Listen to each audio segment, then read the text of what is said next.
Os humanos mapearam cada canto do globo. Exploramos selvas e desertos. 0. Estudamos o espaço, mas avançamos apenas 11 quilômetros abaixo da superfície da Terra. Apenas 1/500º do caminho até o núcleo. Agora, estamos prestes a ir mais fundo. Faremos uma viagem ao coração do planeta em busca da última fronteira, onde árvores abrem caminho pelas rochas à procura de água, onde formas estranhas de vida habitam lugares mortos. Arranha-céus são construídos sobre areia, minas são do tamanho de cidades e forças enormes continuam a moldar a Terra. Vamos nos unir a cientistas, engenheiros e aventureiros, enquanto investigam, exploram e desafiam os mistérios subterrâneos. Em uma viagem ao centro da Terra. Chegar ao centro da Terra exige uma viagem de 6.400 quilômetros por 3 camadas subterrâneas distintas. A primeira é a crosta terrestre, uma camada superficial frágil com apenas 32 quilômetros de profundidade. Imagine a Terra sendo um ovo cozido. Na verdade, proporcionalmente, os continentes são 3 vezes mais finos que a casca do ovo e a crosta oceânica é quase 10 vezes mais fina. A crosta guarda muita coisa dentro dessa profundidade relativamente rasa.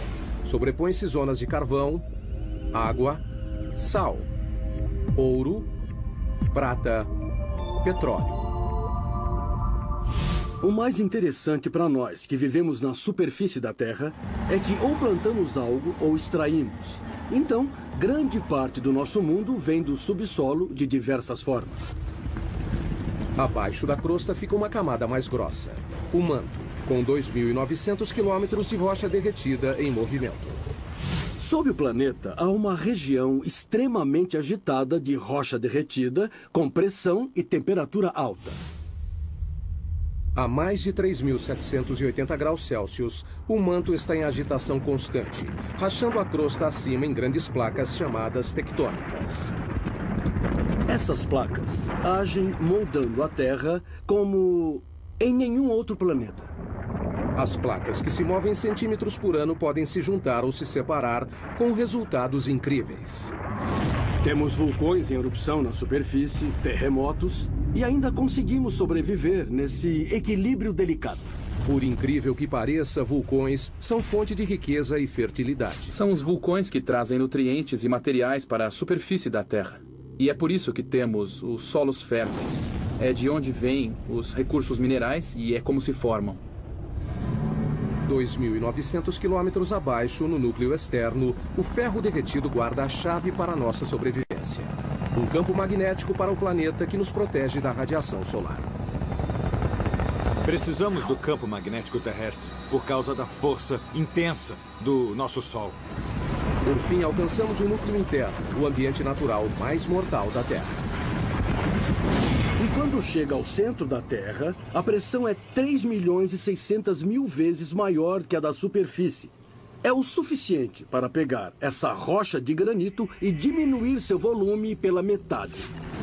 Nossa incrível viagem começa a poucos centímetros abaixo de nós. Se retirarmos a camada superior da Terra, encontraremos um mundo de insetos. Nenhum tão difundido quanto o da formiga. Esse ninho deve ser bem grande. Formigas construíram incontáveis ninhos sob a superfície de todos os continentes, exceto na Antártica. Dá pra ver formigas saindo por cima. Parece que algumas delas carregam larvas. Formigas existem há 120 milhões de anos. São anteriores a dinossauros como o tiranossauro. Dividiram a Terra com estegossauros e tricerátops. São 140 mil formigas para cada humano.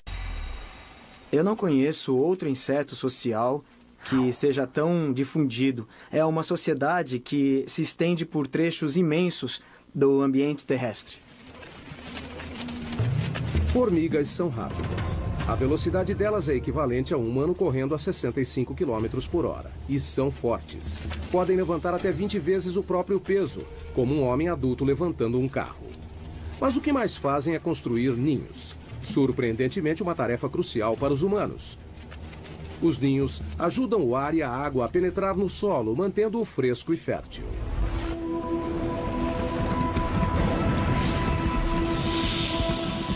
Abaixo da zona das formigas, a 2 metros. Londres, Inglaterra. 2 metros abaixo dessas ruas movimentadas estão as veias e artérias que suprem as necessidades da vida moderna. 45 mil quilômetros de rede de gás. 31 mil quilômetros de cabos elétricos. 64 mil quilômetros de encanamento. E o descanso final para milhões de pessoas. A 7 palmos é uma frase comum para morto e enterrado. Mas onde surgiu? A história teve início em Londres em 1665. A cidade sofreu uma epidemia de peste negra. No seu auge, o número de mortos chegou a mais de 7 mil por semana. O prefeito de Londres tentou impedir a propagação da infecção e ordenou que as sepulturas das vítimas da peste tivessem pelo menos 7 palmos de profundidade. Acreditava-se que os mortos poderiam infectar as pessoas saudáveis. Então, enterrar os corpos a 2 metros parecia fundo bastante para conter a doença.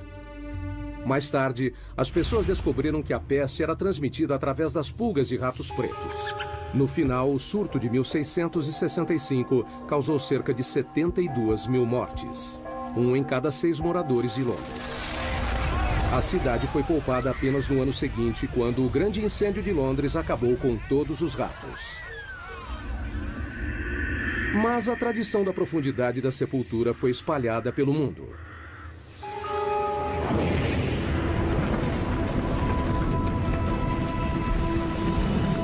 Mais a fundo, outro pequeno passo em nossa viagem ao núcleo. 5 metros abaixo. Só há uma criatura capaz de viver nessa profundidade. Esses túneis são o lar do cão da pradaria, o maior cavador do mundo. Um animal que tem um impacto surpreendente em nosso ecossistema. Os cães da pradaria adultos têm 30 centímetros e pesam cerca de 1,5 kg, mas no subterrâneo são literalmente escavadeiras. Eles empurram a terra com a mão ou chutam a terra com as patas. E a parte mais interessante é que usam a cabeça como uma britadeira. Uma toca pode ter 5 metros de profundidade e mais de 90 metros de comprimento. É maior que um campo de futebol. E também incrivelmente complexa. O projeto incorpora um sistema de condicionamento de ar sofisticado. 2 entradas de diferentes alturas criam um vácuo parcial que puxa o ar pela entrada mais baixa e empurra para fora pela mais alta. Então, a toca é um sistema bem complicado. Eu acho que não existe outro animal que tenha um sistema tão complicado. Essas pequenas criaturas têm uma importância inesperada para outros animais. Muitos outros animais dependem dos cães da pradaria para sobreviver. Por exemplo, essas tocas têm um impacto importante no modo como a água e os nutrientes circulam no ecossistema da pradaria. A grama com elas é mais nutritiva. O terreno se beneficia com a presença de cães da pradaria. A escavação traz ar para o solo e os dejetos ajudam a fertilizá-lo. No início de 1800 havia 400 milhões de cães da pradaria, mas os fazendeiros os viam como peste e atiravam ou os envenenavam. Hoje existem menos de 100 milhões. Péssima notícia para as áreas onde vivem. Eles não fazem mais parte do ecossistema da pradaria como faziam antes, há 200 anos, porque não há número suficiente para povoarem o local e terem o impacto que precisamos. Então teremos mais corujas buraqueiras, os bisões irão se alimentar, as salamandras também. Por um lado, eles não estão ameaçados, mas o ecossistema da pradaria, como deveria ser e como era há 150 anos, esse está ameaçado. A próxima parada na nossa viagem ao núcleo é a 15 metros. Aqui, em muitos lugares do mundo, formas de vida superiores desaparecem.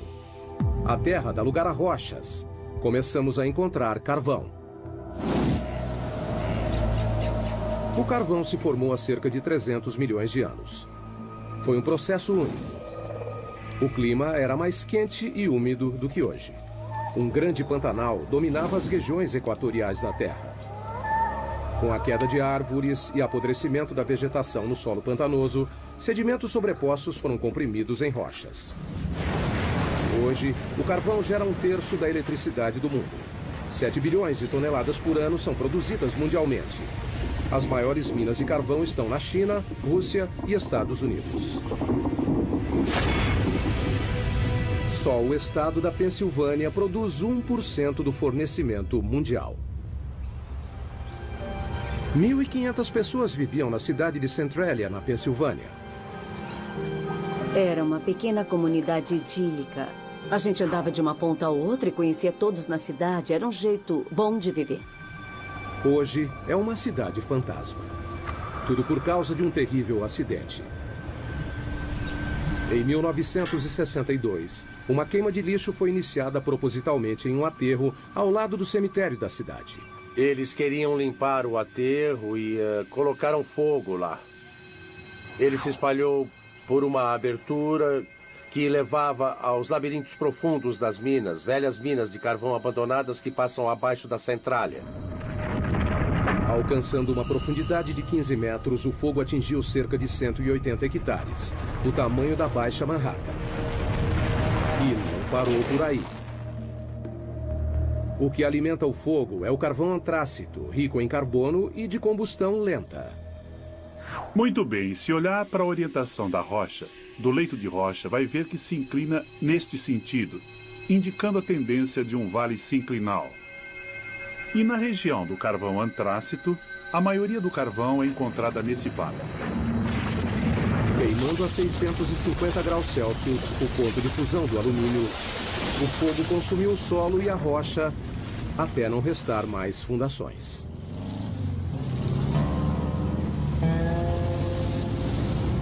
Hoje, o que era a Avenida Locust, a principal rua de Centralia, virou o trecho de uma estrada rural. É difícil imaginar que aqui era o centro da cidade. Temos aqui uma fotografia de como era a Centralia desse ponto, onde nós estamos agora. Era aqui que John Coddington tinha um posto de gasolina e, olhando ali na frente, aquela árvore morta é a mesma árvore dessa foto. E as ruas eram lotadas de casas, era, sabe, uma do lado da outra. E agora não existem mais, todas estão... a natureza está reivindicando o lugar e não sobrou muito do que a cidade costumava ser. Essa casa, na Avenida Locust, do outro lado do posto de gasolina, pertencia a Bob Gadinsky. Em 1977 era uma única casa que minha esposa e eu adorávamos demais. Ficava em uma comunidade que era extremamente unida. Mas como pode ver hoje, não há nada além do mato que cresceu. Com o passar dos anos, o fogo ficou mais forte, mais ousado, chamuscando a paisagem, carbonizando as árvores, tudo do subsolo. Além do calor e da fumaça, o fogo emitia gás nocivo, como ainda faz até hoje. Tem monóxido de carbono, dióxido de carbono, sulfeto de hidrogênio e dióxido de enxofre. Então não é recomendável respirar este ar por causa desses gases que estão presentes. Quando as ruas começaram a se desintegrar, o governo federal interveio. Em 1984, o Congresso financiou uma evacuação voluntária. A maioria dos cidadãos de Centralia se mudou para nunca mais voltar. Era preocupante viver em cima do desastre. A gente se sentia preso. Eu estava preocupada com a segurança das crianças, então procurei sair o mais rápido possível. O fogo subterrâneo venceu. De 15 para 150 metros subterrâneos. Agora a terra já deu lugar ao leito de rocha. Essa é a zona de construção. A camada onde a maioria dos grandes projetos de construção do mundo toma forma. Como os metrôs. Existem 52 sistemas ferroviários subterrâneos no mundo. O mais extenso fica em Xangai, na China, com 420 quilômetros de trilhos, 55 quilômetros a mais que o de Nova York. Mas o túnel de metrô mais profundo é o de São Petersburgo, na Rússia, a 104 metros, quase à altura da Estátua da Liberdade. Antigamente os túneis eram cavados assim, ou assim. Agora eles usam isso. A tuneladora, também conhecida como tatuzão. A tuneladora foi usada pela primeira vez em 1956 para cavar o túnel de esgoto do rio Humber, em Toronto. A máquina tem 120 metros de comprimento. A cabeça de corte tem 15 metros de diâmetro e gira 3 vezes por minuto para escavar a rocha. Um feixe de laser a mantém no caminho. Conforme as tuneladoras avançam, anéis de aço e lajes de concreto são instalados. Como uma fábrica móvel, ela corta a rocha à frente e deixa um túnel finalizado para trás. A tuneladora é o segredo por trás de alguns dos maiores túneis do mundo, como o túnel base de São Gotardo, que liga a Suíça e a Itália através da cordilheira mais alta da Europa, os Alpes. Em seu lugar mais profundo, o túnel está a 2,5 km abaixo dos picos da cordilheira. Com 58 quilômetros, é o túnel ferroviário mais comprido do mundo. A construção começou em 1996. Foram utilizadas 4 tuneladoras que perfuraram 2 túneis paralelos simultaneamente dos 2 lados, através de 24 milhões de toneladas de rocha. Demorou 14 anos, mas, em outubro de 2010, o projeto foi finalizado. Antes, os caminhões levavam 4 horas para chegar de Zurique, na Suíça, até Milão, na Itália. O túnel diminuiu o tempo de viagem em 90 minutos. Um leito de rocha pode ser um empecilho para os engenheiros, que precisam atravessá-lo para construir um túnel, mas esse mesmo leito é necessário para a base dos edifícios mais altos do mundo. Nova York, cidade dos arranha-céus mais antigos e famosos do mundo. Para manter esses prédios monstruosos em pé, engenheiros ancoraram as fundações no leito de rocha, montaram uma plataforma e construíram por cima. Na verdade, o horizonte de Manhattan espelha o leito de rocha abaixo. O método de ancoragem sustenta diversos arranha-céus, incluindo o prédio mais alto do mundo. O Burj Khalifa, em Dubai, tem 823 metros de altura, com uma fundação de 50 metros de profundidade. Mas um arranha-céu pode ser construído onde não há um leito de rocha? É um desafio que os engenheiros enfrentam na próxima parada de nossa viagem. 115 metros no subsolo, embaixo de um dos edifícios mais altos do mundo, o Petronas Towers, em Kuala Lumpur, Malásia. Incrivelmente, essas imensas torres de concreto e vidro não ficam no leito de rocha, mas sim na areia. Nunca construa casas da areia. Bom, provamos que casas podem ser feitas da areia com as técnicas de engenharia certas. A construção começou em 1996. Os 2 edifícios foram projetados com 88 andares, 460 metros de altura. Cada um pesaria em torno de 300 mil toneladas. No começo, a ideia era colocar as fundações em leito de rocha, mas análises revelaram que a rocha abaixo do local de construção se curvava acentuadamente para baixo, como um penhasco subterrâneo de quase 185 metros. Se continuassem, as torres ficariam metade sobre o topo do penhasco e metade fora. Um convite para o desastre. Se mantivéssemos a posição original, não haveria a torre desabaria. O local da construção estava em uma área confinada do centro. Não havia espaço para construir as 2 torres inteiramente no leito de rocha. Então, decidiram erguer toda a construção fora do leito de rocha. Mas isso significava fazer as fundações em uma camada de areia, através do solo macio. As fundações seriam mantidas no lugar pelo atrito, a mesma força que mantém um prego na madeira. Um prego é colocado num pedaço de madeira, da mesma forma que os pilares em atrito estão colocados em toda essa zona de terra abaixo dessa torre. A equipe de construção teve trabalho. Foram colocados 104 pilares sob cada torre, com 3 metros de distância entre eles. Praticamente uma floresta de concreto e aço. Alguns pilares têm 115 metros de profundidade. Em 2011, são as fundações mais profundas de qualquer prédio do mundo. A engenharia subterrânea alcançou o impossível. 2 torres de 460 metros, construídas sobre areia. Os engenheiros usam a geologia há tempos para guiá-los em seu trabalho. Mas a geologia pode ser imprevisível. O próprio termo leito de rocha remete a algo resistente, mas não é sempre assim. Um leito de rocha pode ser bastante antigo. Essa rocha tem 1,6 bilhão de anos. Mas também é bastante vulnerável a um elemento simples: a chuva. Caindo no leito de rocha durante bilhões de anos, a chuva causa deformações e rachaduras. Essas fraturas podem ser enormes. Aqui está uma que se estende por todo o comprimento dela. A água acaba formando cavernas, de onde pode passar para grandes lagos e rios subterrâneos. Mais profundamente, encharca a rocha como uma esponja. Na verdade, também deve ter de 5 a 10 oceanos de água dentro das rochas da Terra. 99% da água doce do mundo encontra-se no subsolo. As maiores reservas estão na China, Rússia, África e Estados Unidos. O aquífero Ogallala é o maior dos Estados Unidos. Estende-se do Nebraska ao Texas, cobre 450 quilômetros quadrados, uma área do tamanho da Suécia, e chega a 150 metros de profundidade. Mas em muitos lugares do mundo, a água subterrânea está secando. Isso significa que pessoas, animais e plantas precisam ir mais fundo para conseguir o que resta. A próxima parada em nossa viagem subterrânea, a raiz mais profunda do mundo, 120 metros. Mpumalanga, África do Sul. Em uma encosta sobre as cavernas Eco fica um bosque de figueiras de 150 anos. Elas sobreviveram a um duplo desafio: crescer em rochas e sem nenhuma fonte de água aparente.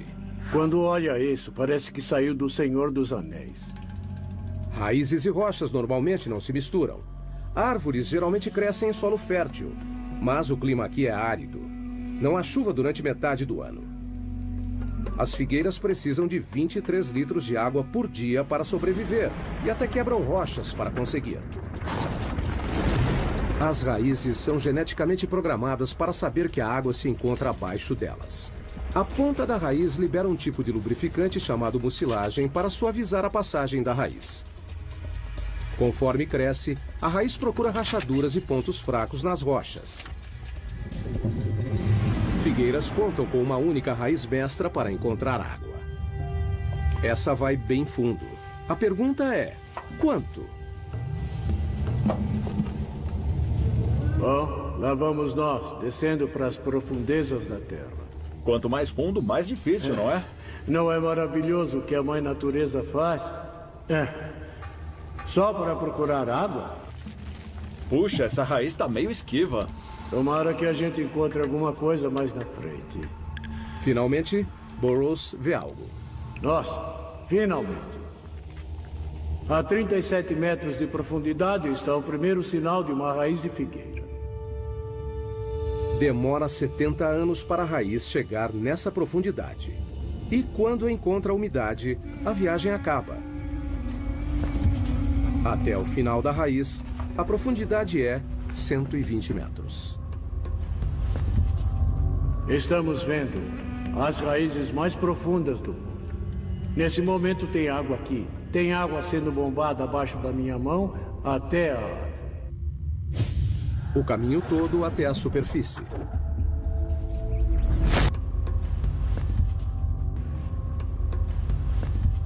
Depois dos mamíferos subterrâneos, túneis artificiais e da raiz mais profunda, entramos na área dos minerais. As rochas são feitas de minerais. A humanidade extrai as riquezas minerais da Terra há mais de 40 mil anos. Mas o que fazer com uma mina que atingiu o fim da vida útil? Algo bem inesperado. É o que a próxima parada dessa viagem revela. Sala, Suécia. 150 metros de profundidade. Desde 2006, uma antiga mina de prata é o local da suíte de hotel mais procurada do mundo. Apesar de decorada com prata e com uma sala de jantar exclusiva, o banheiro mais próximo fica na superfície. E a temperatura ambiente é de 4 graus. A mina de prata, que hoje abriga um quarto, foi fechada em 1908. Durante 400 anos, os mineiros cavaram 40 mil toneladas de rocha, principalmente com as mãos. No século XVI, essa era a mina mais importante da Suécia. Hoje, o legado dos mineiros é visto nos túneis e cavernas que se estendem na escuridão por 20 quilômetros. O grande interesse turístico pela mina deu a ideia da suíte de hotel.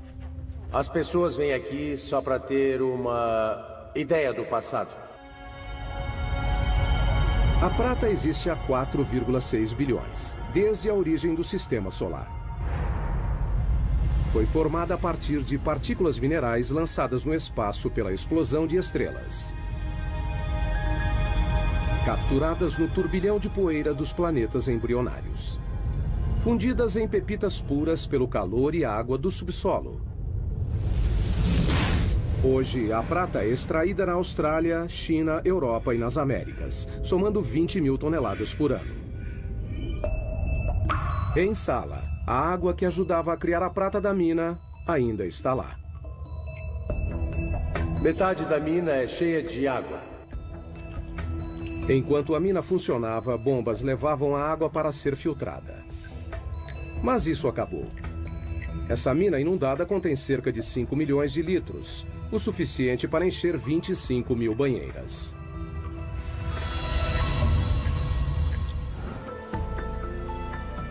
Marco e Tatya Hannistow alugaram a suíte de hotel subterrânea para comemorar o 15º aniversário de casamento. Tá certo? A ideia foi dela. Perfeito. Bom, eu queria fazer uma grande surpresa para ele. E alguma coisa especial. Vamos lá? O elevador leva 4 minutos e meio, avançando 60 centímetros por segundo para chegar na suíte de 150 metros abaixo. Marco está com dúvidas. Eu tô nervoso. Ficar embaixo da terra sozinho? Não, quase sozinho. Eu vou. Olha só, o casal chegou ao seu destino. Uau!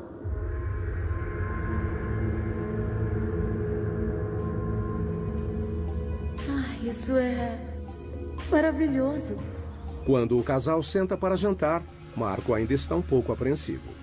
Maravilha, agora só tenho que ter coragem para dormir.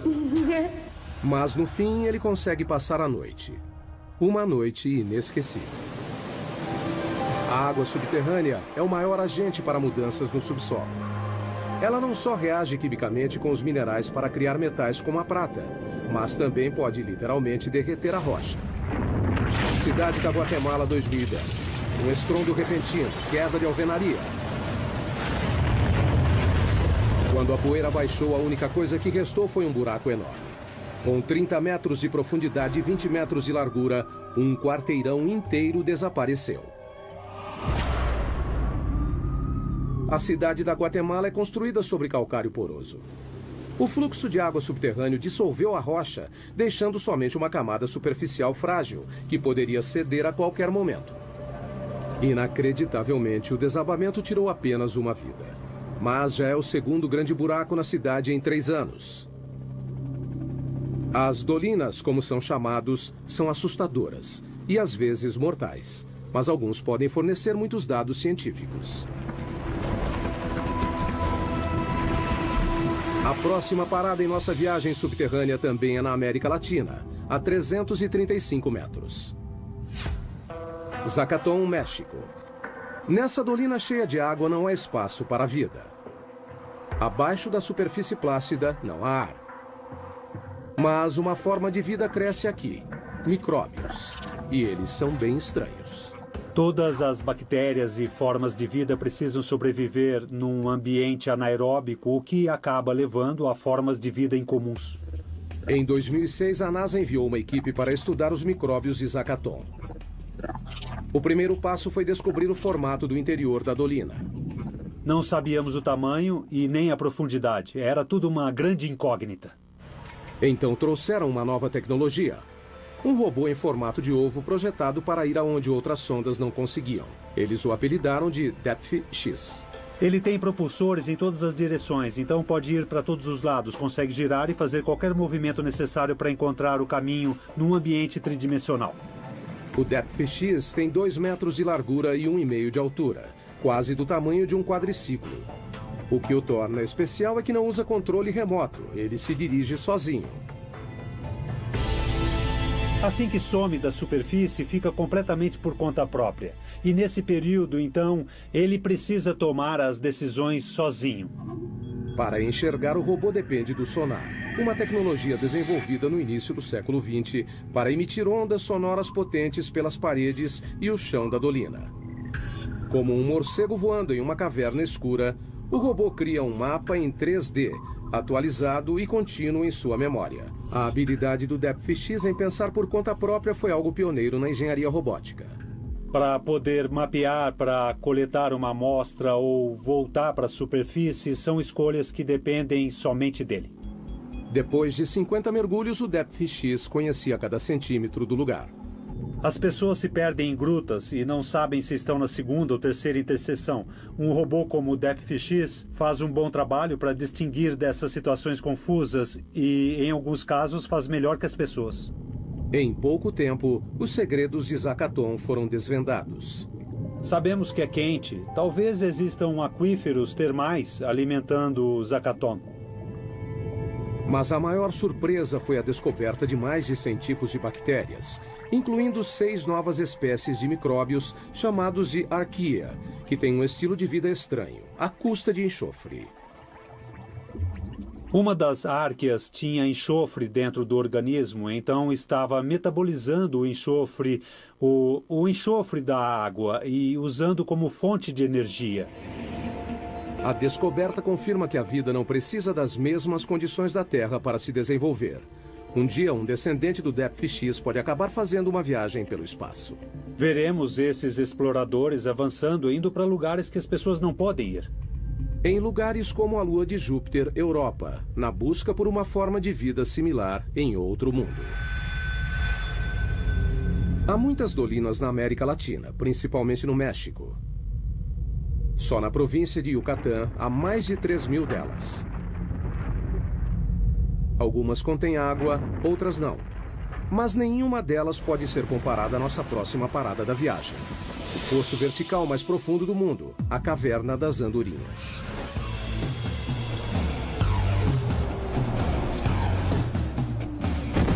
Para alguns paraquedistas, essa gruta representa um desafio único. Você vai para a beirada e olha para baixo. E quando você pula, sente a corrente de ar.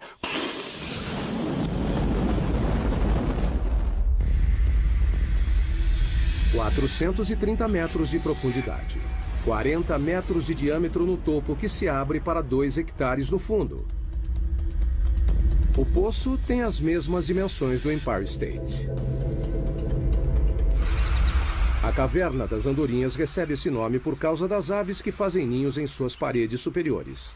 Milhões delas saem ao amanhecer e voltam ao anoitecer. Mas o que é fácil para os pássaros é difícil para um paraquedas. A posição e a noção de tempo são tudo. No subterrâneo, os paraquedistas correm o risco de ficar desorientados. Quando salta para o subterrâneo, as paredes te cercam. Vai encarar uma parede o tempo todo. O paraquedista tem 6 segundos e meio para puxar a corda. Se demorar mais, não haverá tempo do paraquedas abrir. A queda é de 37 metros por segundo. Acertar o chão nessa velocidade é como bater o carro contra uma parede de tijolos a 130 km por hora. Mas e para voltar à superfície? Nós prendemos em uma corda de resgate amarrada a uma manivela e podemos subir 2 paraquedistas em 10 minutos. Daí repetimos tudo. Seguindo em direção ao centro da Terra, estamos em busca de minerais. Nossa próxima parada, a maior mina de sal do mundo em Ontário, Canadá. A mina Sifton, a 550 metros. O sal é uma espécie de rocha composta de sódio e cloro. É tudo o que restou do oceano que uma vez cobriu a Terra. Por causa das mudanças climáticas, ele evaporou. Um adulto normal precisa consumir uma colher de chá por dia ou corre o risco de ficar doente, em coma e até morrer. Então, não é surpresa que as primeiras minas de sal tiveram início há mais de 14.000 anos, onde hoje é a Áustria. Em todo o mundo, mineiros extraem 260 milhões de toneladas por ano. As maiores jazidas estão na China, Rússia e Canadá. A mina Sifto foi aberta em 1959 e fica a 530 metros abaixo da cidade de Goderich, em Ontário, e se estende por baixo do lago Huron. A maioria das minas consiste em túneis pequenos sustentados por vigas e pilares chamados de escoras. Sifto parece mais uma cidade subterrânea. Suas vastas cavernas cobrem mais de 7 quilômetros quadrados, quase o tamanho do centro de Manhattan. Tem até suas próprias lojas e escritórios. O teto baixo diz aos mineiros que estão próximos do alvo, onde estas serras enormes entram em ação. Nós escavamos túneis com 4 metros de altura e 20 de comprimento. As lâminas de 3 metros cortam as rochas enquanto giram 1.500 vezes por minuto. O ar fica denso com a poeira. O barulho é ensurdecedor, mas está prestes a aumentar ainda mais. Eles vão perfurar e explodiremos o local de 18 metros de largura por 18 de altura. São cavernas enormes.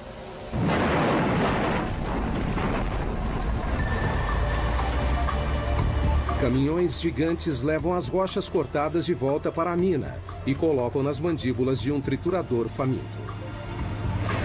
Os caminhões descarregam 10 vezes por hora, o tempo todo, 7 dias por semana. Nos 4 minutos em que esse monstro é carregado, lascas de 250 quilos são reduzidas a pedras menores. Esteiras levam o sal para o silo regulador. É um tanque enorme que coloca o sal dentro dos baldes que sobem e descem e mandamos o sal para cima. Mas esse grande silo é uma vantagem enorme para nós. Com o silo regulador, todo o processo pode ser feito no subterrâneo. Estamos falando de uma taxa de 24 a 26 mil toneladas içadas por dia e temos capacidade para mais que isso. Todo dia, essa mina produz sal suficiente para metade da população mundial. E a Sifto acredita que pode manter a produção por mais 250 anos.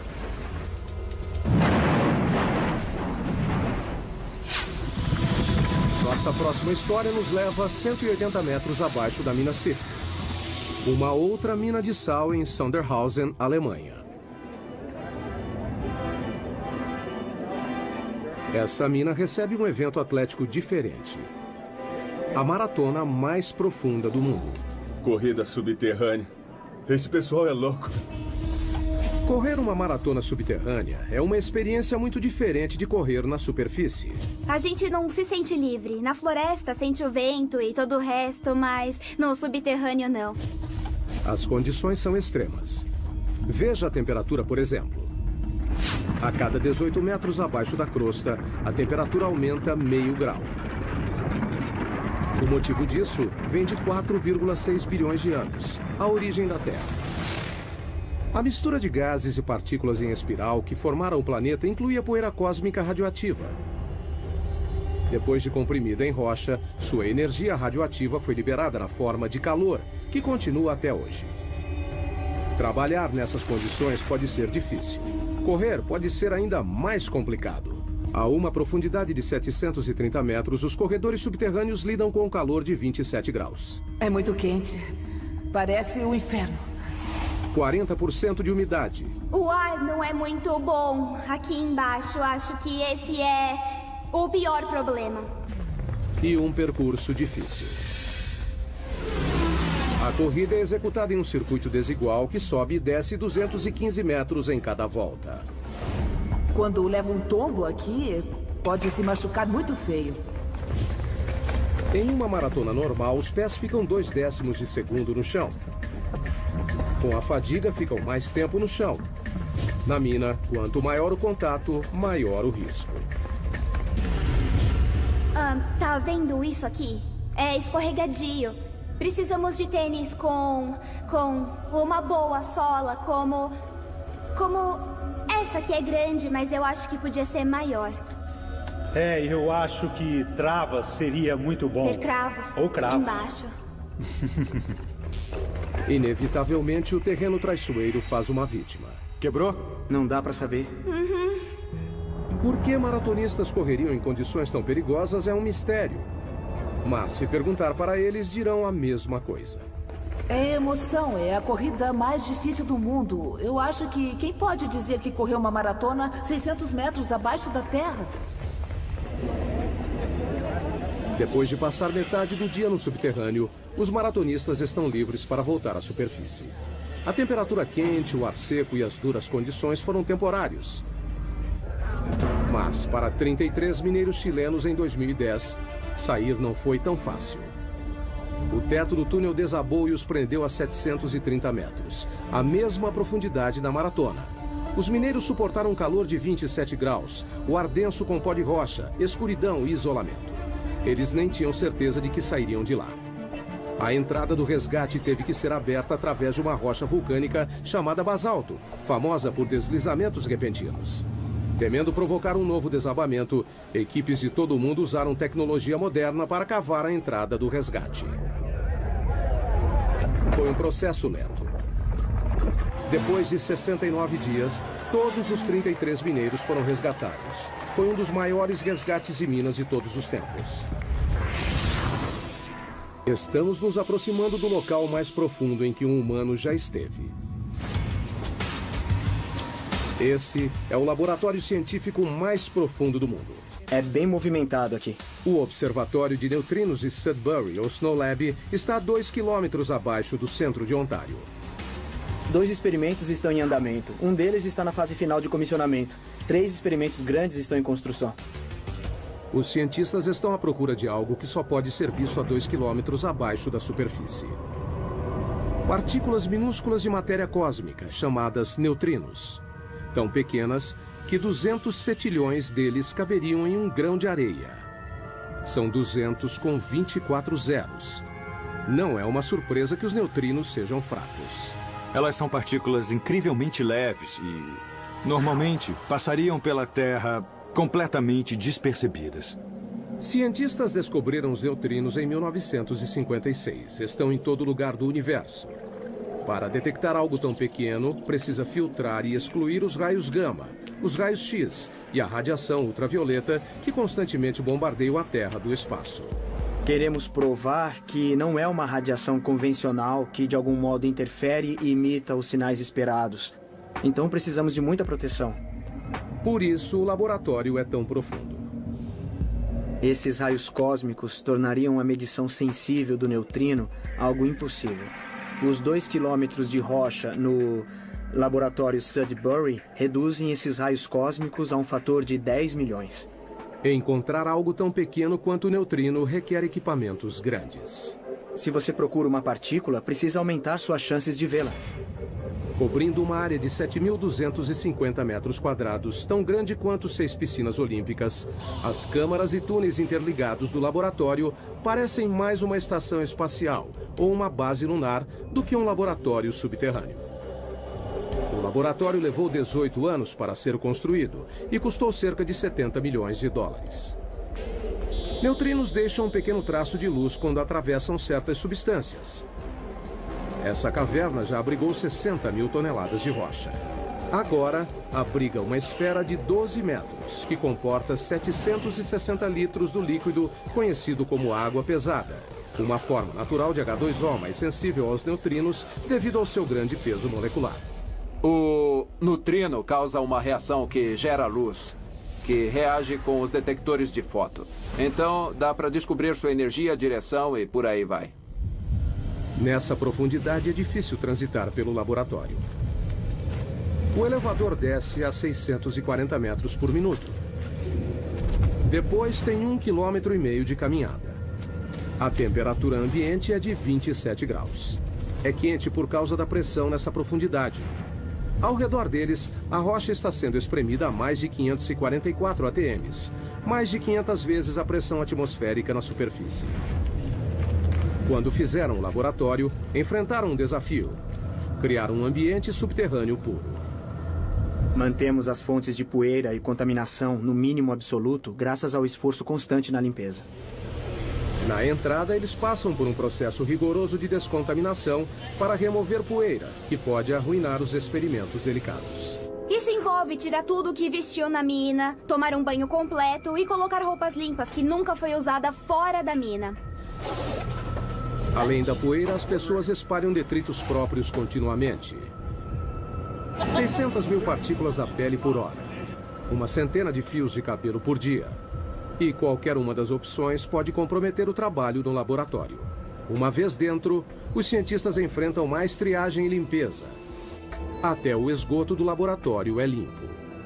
Tratamos todos os resíduos do nosso próprio lavatório e água suja que vem dos chuveiros e da lavanderia. Bactérias especiais reduzem os resíduos organicamente e sem exalar cheiro ruim. E gostamos de pensar que temos a descarga de banheiro mais profunda do mundo. Um conforto que os exploradores subterrâneos no próximo nível da nossa viagem ao centro da Terra com certeza iriam gostar.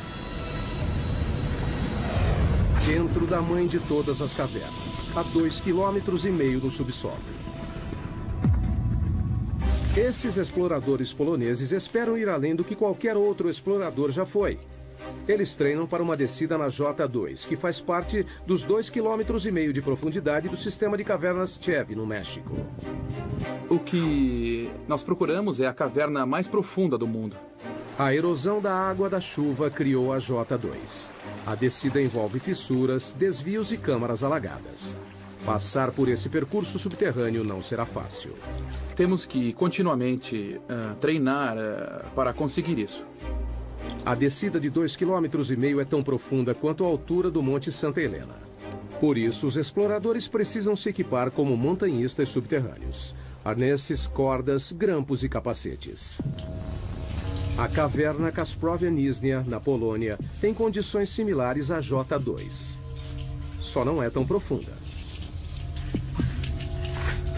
O treinamento da descida começa. Conforme a equipe desce, a frequência cardíaca sobe para 140 batimentos por minuto. Os exploradores geralmente queimam 6.000 calorias por dia, quase o dobro do normal diário. A gente tem que trazer muito alimento para a caverna. Na expedição verdadeira, cada explorador carregará mais de 27 quilos de alimento para um acampamento até quase metade do caminho. Mesmo que seja cansativo carregar todo esse alimento para cá, porque estamos a pouco mais do que 1 quilômetro, é essencial, porque a gente precisa encher a barriga. Os exploradores adoram entrar no subterrâneo. Quanto menor e mais apertado, melhor. Para mim é como um parquinho.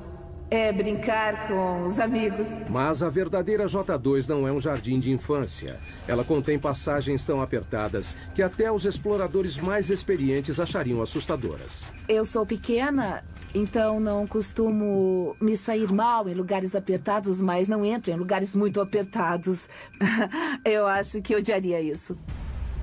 Para passar pelas fissuras, os exploradores precisam reunir toda a experiência e habilidade. Porque se você escorregar apenas 20 centímetros, você pode ficar preso em uma fissura. O que poderia ser fatal, já que o resgate não conseguiria chegar tão longe. A descida continua. Os exploradores seguem a viagem.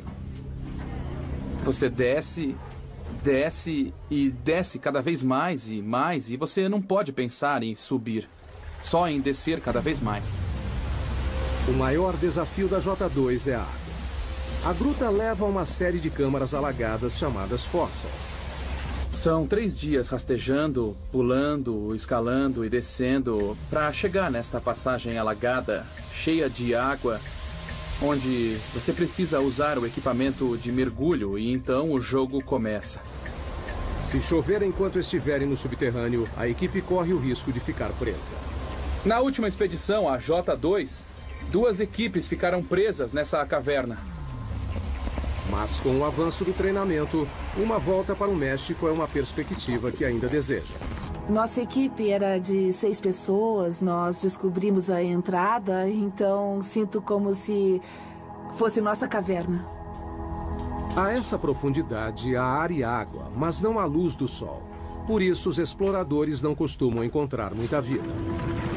Então, cientistas que procuram pistas sobre a origem da vida na Terra devem ir mais além. No fundo do mar. Aonde quer que vá, no fundo do oceano, vai encontrar água que carrega vida microbiana. No litoral de Vancouver, na Colômbia Britânica, o submergível Alvin faz o mergulho. Pensamos nos estudos como nossas missões da Apollo. Alvin é um mini submarino de águas profundas de 16 toneladas e 7 metros de comprimento. Ele leva uma equipe de 3 pessoas a 2,5 km de profundidade na busca por micróbios gerados no interior da Terra. Os micróbios não se parecem com nada da superfície. 75%, no mínimo, do conteúdo genético dessas vidas nós não conseguimos reconhecer. É isso que o Alvin procura. Água quente saindo debaixo do leito do mar, que é rica em micróbios. Estamos começando a entender que eles existem, só não entendemos direito exatamente como. Essas aberturas podem atingir temperaturas de 400 graus Celsius. São resultado do movimento das placas tectônicas. O litoral de Vancouver fica sobre a placa Juan de la Fuca, uma das mais de 12 placas que estão em constante movimento. Quando as bordas das placas se afastam, criam fissuras gigantes no leito do oceano. A água é sugada, aquecida no subsolo e então liberada por aberturas no fundo do oceano em um ciclo contínuo, trazendo os micróbios com ela. A equipe de Katrina não faz ideia de até onde existe vida dentro da crosta. Essa é uma das coisas mais surpreendentes. Não sabemos até onde há vida. Para descobrir, estão instalando sensores conhecidos como rolhas em uma área de 3.240 km² do leito do mar, 2 vezes maior que o tamanho da cidade de Los Angeles. As rolhas de 2,5 metros são equipadas com monitores de pressão e temperatura. Foram colocadas em posição 460 metros abaixo do leito do mar, num total de 3.200 metros da superfície. O objetivo é rastrear o caminho da água quente dentro da crosta terrestre. Temos que entender o fluxo da água, quais os tipos de micróbios que existem lá.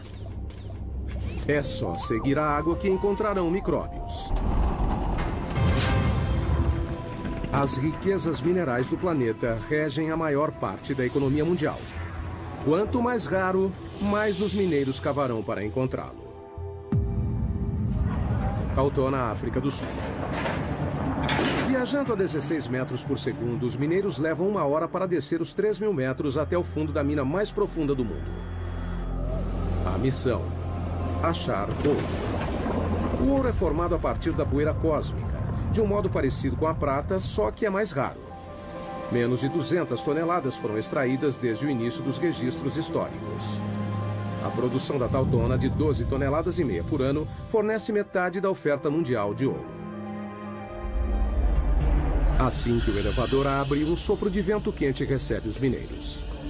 A essa profundidade, a temperatura ambiente é de 54 graus Celsius, mais quente que um dia de verão no Vale da Morte. Um sistema de ar-condicionado enorme abaixa para 28 graus. Ainda quente, mas suportável. Enquanto os 5.600 mineiros que trabalham aqui suam a camisa nas galerias e túneis, também precisam ficar de olho no teto.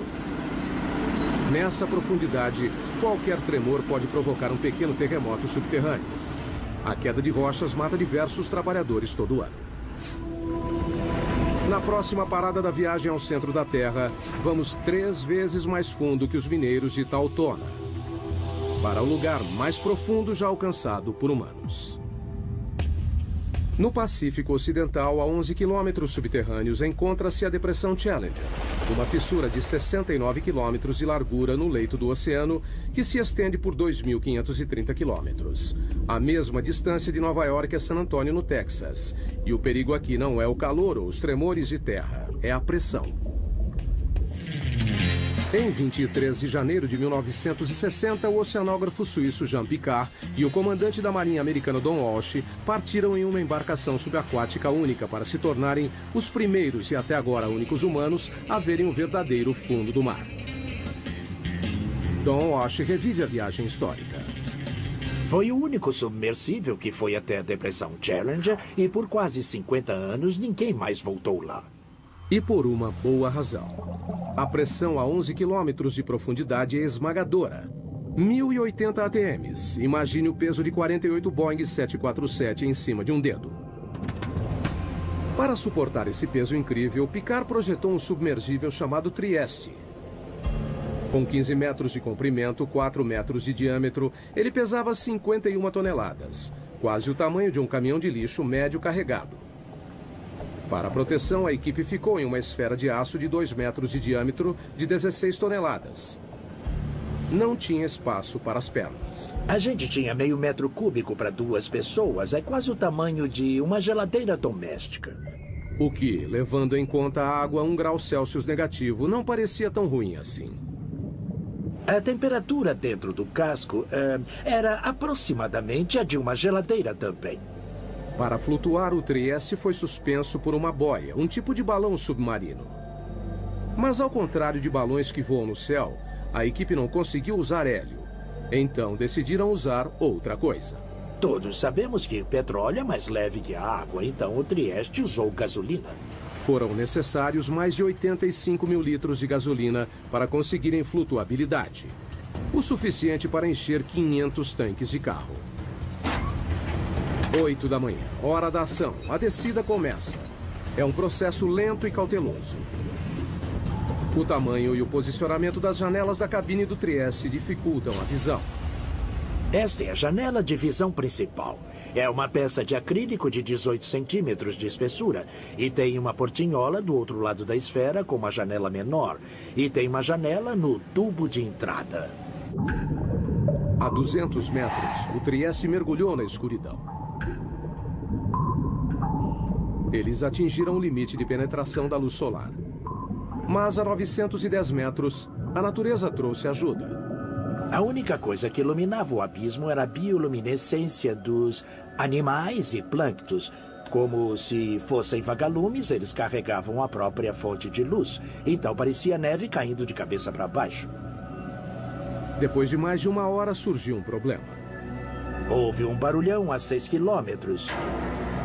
A 6 quilômetros submarinos, Walsh teve que verificar os equipamentos. Ouvimos o barulho, checamos todos os medidores internos e parecia tudo bem, então continuamos o mergulho. Mas então ele viu algo. Olhei pelo vidro da portinhola e vi uma rachadura assim na janela. A equipe estava a 1 passo da morte certa. Se o vidro interno tivesse rachado, teríamos morrido na hora, porque a pressão externa a 6.000 metros é de uns 680 TMs. Então, teria sido imediato. Talvez nem notássemos. Mas a janela resistiu e eles decidiram soldá-la. Depois de quase 5 horas, o Trieste finalmente se aproximou do fundo.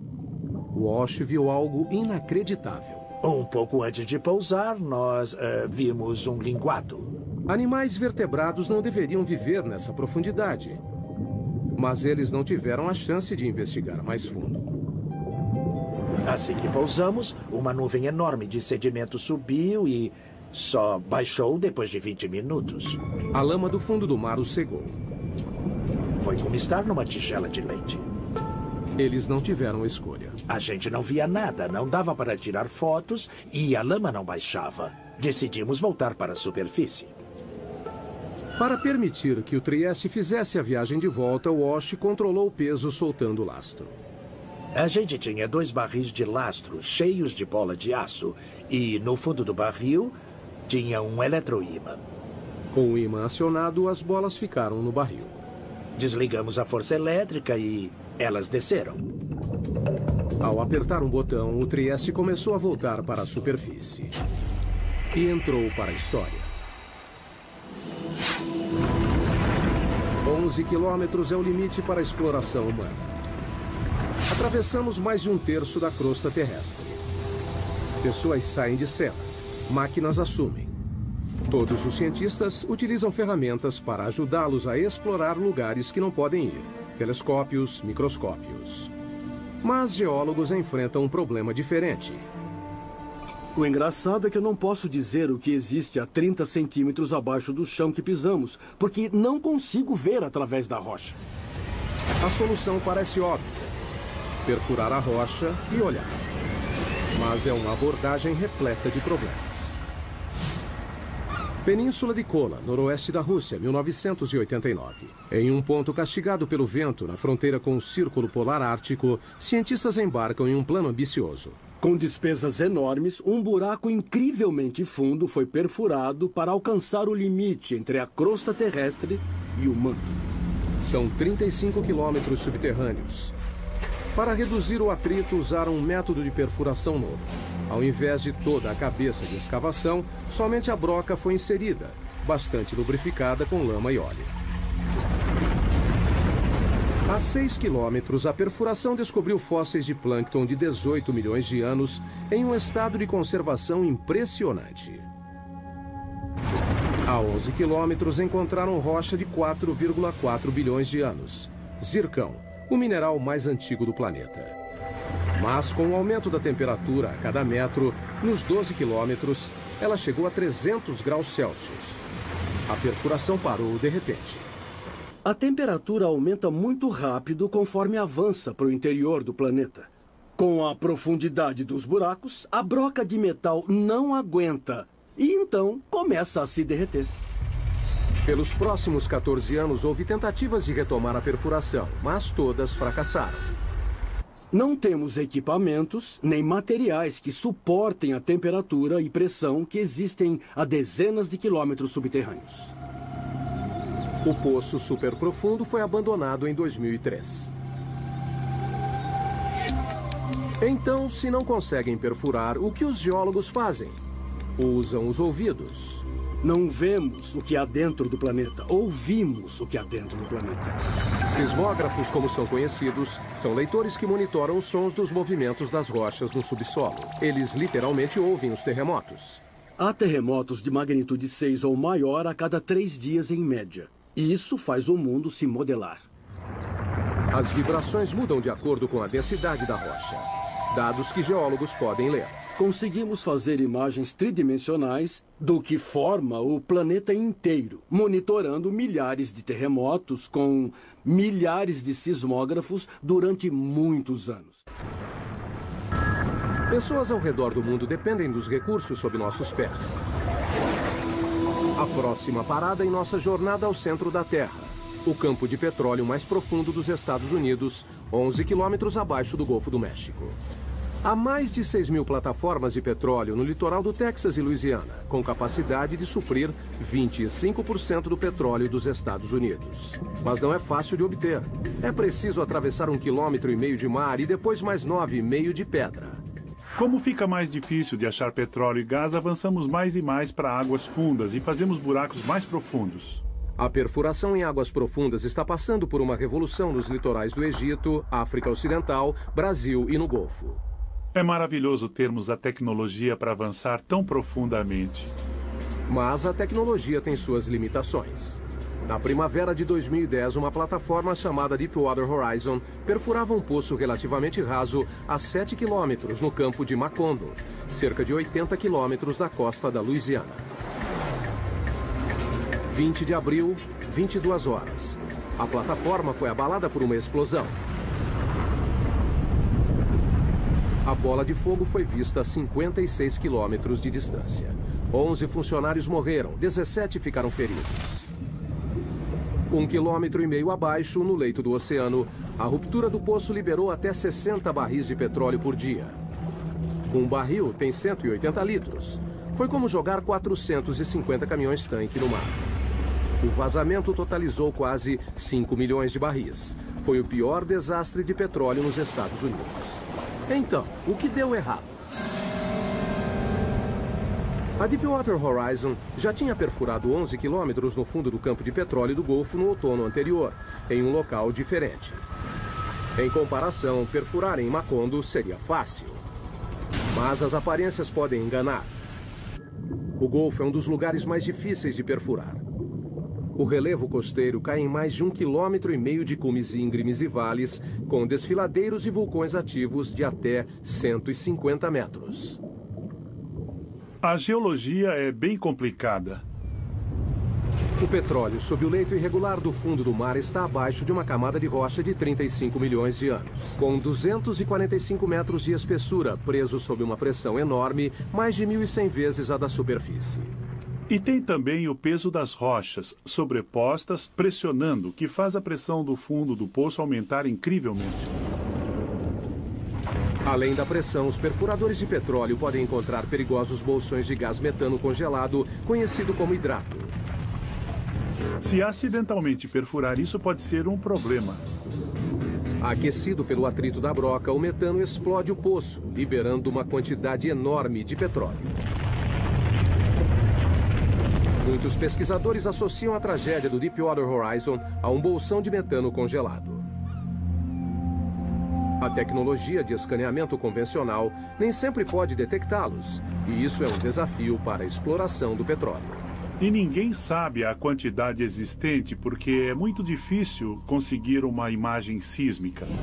Agora, os exploradores estão usando uma nova geração de sensores de fundo do mar para ajudá-los a detectar o gás congelado antes de se tornar uma ameaça. Literalmente, nós o descemos pela lateral do navio e ele afunda até o leito do oceano, usando uma âncora de concreto pesada e fica lá por vários dias ou até vários meses. Ao contrário do sismógrafo padrão, este sensor não mede as ondas sonoras geradas pelo movimento tectônico da Terra. Ao invés disso, detecta eletricidade. Medimos as propriedades eletromagnéticas do leito do mar, a condutividade elétrica. A eletricidade vem do campo magnético da Terra. Quando encontra a radiação do Sol na atmosfera superior, gera uma corrente mundial dentro da crosta, que alcança o núcleo externo da Terra. Mas ela é fraca. Medimos menos de 1 nanovolt no fundo do oceano. Os sinais que nos interessam são pequenos. A corrente passa por diferentes rochas dependendo da facilidade com que conduzem ou resistem à eletricidade. Ao medir essa corrente, os sensores fornecem uma imagem mais detalhada do que há na rocha, fazendo a distinção entre um bom condutor, como a água, e um mau condutor, como o petróleo. O que é bom porque gastar 100 milhões de dólares perfurando um poço de água salgada é perda de tempo. Como o petróleo, o hidrato de metano também tem baixa condutividade, mas existe a pouca profundidade abaixo do leito do mar. Para encontrá-lo, é preciso dar um choque na Terra. E é isso que esse instrumento que está na minha frente vai fazer. Eles o chamam de SUSI, da sigla em inglês para Instrumento Aquático de Energia Elétrica. Ele usa uma fonte de 2.000 volts com corrente de até 500 amperes. Um mini-raio, 5 milhões de vezes mais forte que a dose necessária para matar um ser humano. Nós descemos com um cabo de reboque atrás dos navios de pesquisa, muito próximo do leito do mar. Alimentamos com energia e ele gera uma corrente elétrica que é injetada na água por uma antena. E então eles medem o resultado. Uma leitura superficial que mostra uma rocha resistente à eletricidade pode significar que ela contém bolsões de hidrato. Só o tempo poderá dizer se o escaneamento eletromagnético ajudará a reduzir os riscos de explosões em campos de petróleo submersos. Enquanto isso, a técnica está sendo cada vez mais usada por cientistas. É como examinar uma panela de sopa fervendo e ver tudo o que está acontecendo. E revela muitas coisas sobre o movimento das rochas no interior da Terra. Com as imagens de alta resolução dos sismógrafos, podemos perceber pequenos detalhes do que acontece no interior do planeta, coisa que realmente não era possível durante muitos anos. Moving further down, 10 miles, 20 miles toward the bottom of the crust. Tectonic plates are on the move, triggering deadly earthquakes. While molten rock held rigid by pressure pushes at every crack and fissure, waiting for a chance to explode to the surface. Estamos quase na metade do caminho pela costa. Cerca de 5 quilômetros mais fundo do que qualquer ser humano já foi. Não é um lugar muito agradável. Aqui a temperatura da rocha é de 480 graus, quente o bastante para derreter vidro. A pressão é de 1.500 ATMs. E estamos à procura de terremotos. Em todo o mundo, as placas tectônicas se chocam e se curvam contínua e lentamente. Uma média de 2,5 cm por ano, quase a velocidade do crescimento das unhas. Mas na superfície, esse movimento pode ter um impacto devastador. Janeiro de 2010, Porto Príncipe, Haiti. Um terremoto de magnitude 7 balançou a cidade. O choque principal durou apenas 10 segundos, mas os tremores continuaram por 2 semanas. Nessa parte. Aqui, ó. No final, 230 mil mortos. Quase 300 mil edifícios destruídos. E 2 milhões de desabrigados. Foi o 4º pior terremoto da história. Terremotos têm o potencial para ser o tipo de desastre natural que é o mais catastrófico. No Haiti, a linha de falha que causou essa devastação tinha apenas 64 quilômetros de comprimento e se moveu 2 metros. Ainda assim, os tremores desencadearam forças inimagináveis. Existe muita energia armazenada na Terra quando a onda vem até a superfície. O choque ondulou no solo como um cobertor, em ondas de até 4 metros de altura. Quando atingiu a superfície, a onda se concentrou, refletiu e então voltou. Portanto, a intensidade da onda nesse local deve ter sido o dobro. Esse é o Centro de Pesquisa em Terremotos da Universidade da Califórnia, em Berkeley. Aqui, cientistas trabalham destruindo coisas. Esses são alguns modelos de teste de colunas de canto e pode ver que estão bastante danificadas. Essas pilhas de entulho são restos de testes de laboratório. O fruto do trabalho científico para criar o edifício perfeito à prova de terremotos. Cientistas descobriram que se um terremoto acontece uma vez, ele se repetirá no mesmo local. Não é uma questão de ser, mas de quando. Simulação. Na Califórnia, infelizmente, temos terremotos com bastante frequência e por isso nós queremos estar preparados para o próximo. As opções são se mudar ou se proteger. Simulação. Nós temos que nos preparar para os terremotos com projetos melhores. Durante um terremoto, o movimento mais perigoso não é para cima e para baixo, mas de um lado para o outro. Aqui, ó. Nessa parte. Este engenheiro trabalha em um projeto para deixar as paredes mais resistentes aos movimentos laterais mortais que derrubam edifícios. Criamos um tipo de conexão aqui, então ela faz a transferência da carga lateral. Esses painéis são ligados por chapas de aço que recebem a tensão. As placas podem quebrar sem que a parede desabe. Os painéis são uma mistura de concreto e fibras de aço para os tornarem mais flexíveis e menos quebradiços. Foram projetados para serem danificados. A equipe de Berkeley usa uma variedade de equipamentos para submeter novos projetos a lentos processos de destruição. Este enorme bloco de concreto tem 8 metros de comprimento e 7,5 de altura. Pesa 300 toneladas.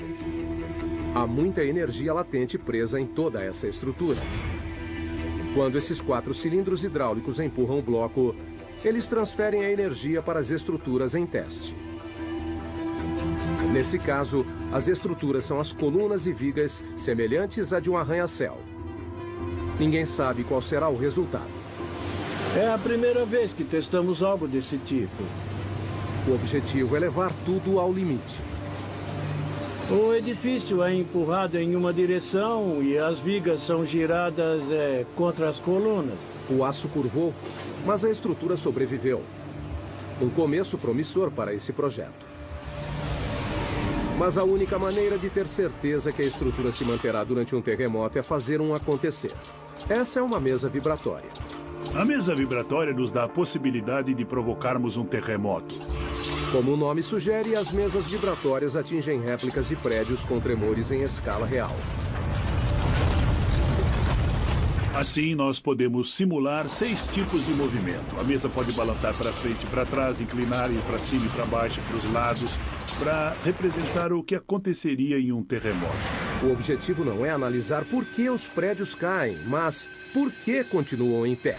Uma das coisas que queremos ser capazes de fazer é prever quando uma estrutura desabará completamente ou desabará parcialmente. Os terremotos já mataram milhões. Mas o movimento tectônico que os causam também faz parte do ciclo mundial, que é crucial para a saúde do planeta Terra. A vida humana não teria se desenvolvido sem as placas tectônicas. As placas tectônicas criam terras, e sem elas, a superfície seria um imenso oceano. Nem existiriam animais terrestres. O ciclo da criação de terras praticamente deixa o planeta de cabeça para baixo. Isto é um amonoide, um fóssil do que viveu no fundo do leito do oceano. O que é notável nesta pedra é que apareceu na base do Monte Everest. E as forças envolvidas devem ter sido enormes e incríveis para trazer este pequeno amonoide do fundo do mar até um local bem alto do planeta.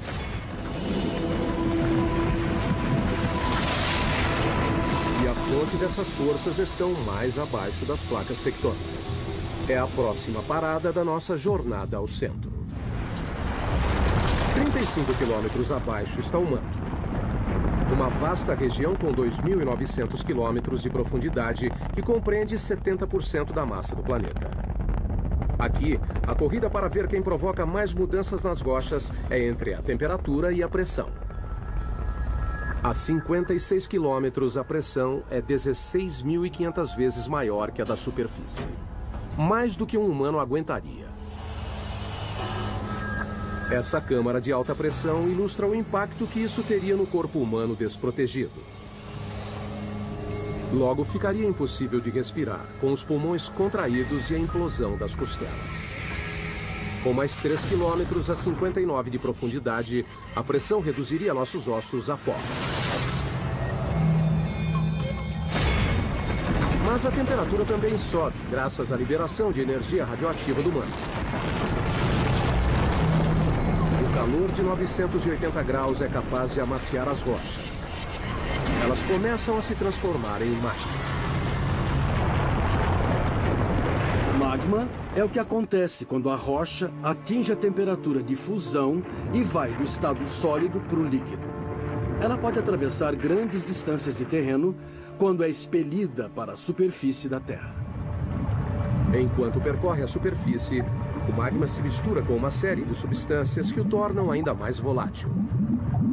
Magma é a combinação fascinante de rocha derretida e gases dissolvidos, como água e dióxido de carbono. Logo abaixo da superfície, o magma se acumula em lacunas e vácuos nas rochas, que os cientistas chamam de câmaras. A câmara mais profunda detectada até hoje fica 33 quilômetros abaixo de Oahu, Havaí. A maioria tem menos de 10 quilômetros. As câmaras lentamente se enchem de magma. Com o aumento da pressão no subterrâneo, o magma é forçado em direção à superfície. Uma hora o ponto de ruptura é atingido. O resultado, erupção vulcânica. Uma das imagens mais poderosas do interior da Terra é dos poucos lugares onde o interior vem para a superfície, como no vulcão. 500 milhões de pessoas no mundo vivem bem perto de um vulcão. Uma única erupção pode ser catastrófica. Vulcões podem subir bem depressa e, em alguns casos, levaram dezenas de milhões de anos para serem criados. Acontecem sem aviso, chegam a 530 graus e é quase impossível de serem parados. Abril de 2010. O vulcão Eiffel entra em erupção na Islândia. Liberou 99 milhões de metros cúbicos de cinzas, o bastante para encher 40 mil piscinas olímpicas. Uma nuvem de cinzas de 9 quilômetros foi para o ar. Espalhou-se por mais de 1.800.000 quilômetros quadrados, maior que a área do Alasca. A erupção provocou uma paralisação de 6 dias dos aviões em todo o hemisfério norte e segurou mais de 1 milhão de passageiros por dia. Os serviços voltaram ao normal depois de um mês. We're moving deeper, 1,800 miles down through the mantle toward the boundary with the core. Conditions here would vaporize a human being instantly. Yet here lies the protector of all life on Earth, a mysterious magnetic field. And beyond that, the goal of our journey, the center of the Earth. Estamos chegando ao núcleo externo em nossa jornada ao centro da Terra. uma zona de 2.100 quilômetros de ferro derretido, imprensada entre o manto e o núcleo interno sólido. Para chegar aqui, passamos por água e rocha. Combatemos temperatura e pressão. E revelamos os segredos subterrâneos que moldam nossas vidas. Mas um mistério permanece. O que faz a Terra ser magnética?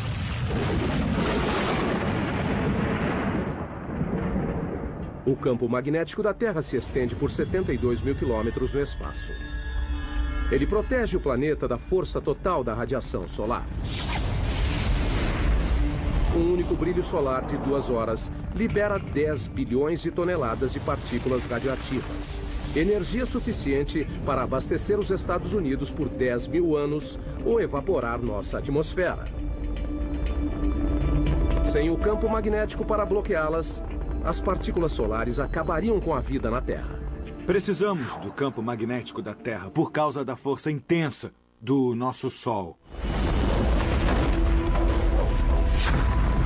O campo se origina do núcleo externo rico em ferro. A próxima parada da nossa jornada, 2.900 quilômetros subterrâneos. A temperatura aqui é de 4.420 graus, quente o suficiente para vencer a rigidez e derreter o ferro. Quando o ferro se desloca, de alguma maneira, gera eletricidade. Cientistas a chamam de efeito dínamo. O efeito dínamo se refere à produção de campos magnéticos por movimento. Mas como a movimentação de ferro fundido abaixo da superfície gera um campo magnético, é um dos grandes mistérios da Terra. Não sabemos realmente como essa turbulência na movimentação de metal líquido dá origem ao dínamo. São apenas movimentos aleatórios. Essa esfera gigante pode fornecer respostas. É um modelo mecânico da Terra. Parte de um experimento da Universidade de Maryland que tenta descobrir por que a Terra é magnética. A esfera tem 9 metros de diâmetro, pesa 23 toneladas e tem rotação de até 130 quilômetros por hora. Nós tentamos conseguir a velocidade verdadeira e, assim, tentar imitar as condições de um planeta. O núcleo externo é feito principalmente do mesmo material da esfera: ferro. Um bom condutor elétrico. O núcleo interno é magneticamente fraco. Ninguém sabe por quê.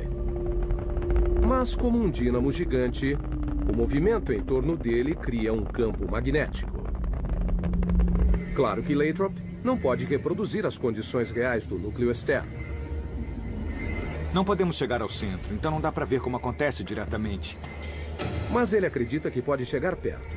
Para obter os resultados, ele precisa encher a esfera com 3.217 litros de um líquido. Até agora, só usou água. Mas planeja usar sódio líquido fervente. O sódio é inflamável. Temos que ser bem cuidadosos com os riscos de incêndio. Mas, além do ferro fundido, é o único material que pode fazer o trabalho. O sódio tem a vantagem de fundir a uma temperatura relativamente baixa e é um excelente condutor comparado ao ferro líquido. A esfera é o mais novo de uma série de experimentos. Começamos a construir experimentos do tamanho da mão, depois de uma bola de basquete, depois, sei lá, bolas de ginástica. Esse foi o maior até hoje. Mas até agora, assim como o campo magnético da Terra, o resultado do experimento ainda é uma incógnita. Nenhum dos experimentos anteriores geraram o próprio campo magnético, mas temos todos os ingredientes necessários para conseguir o dínamo.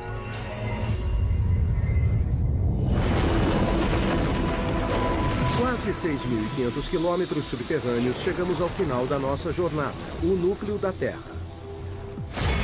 Uma massa de ferro com 2.400 quilômetros de diâmetro, com uma área de superfície um pouco maior que a América do Sul.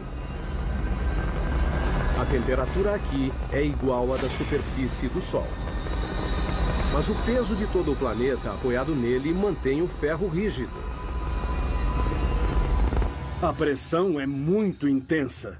É mais que 3,5 milhões de vezes maior que na superfície.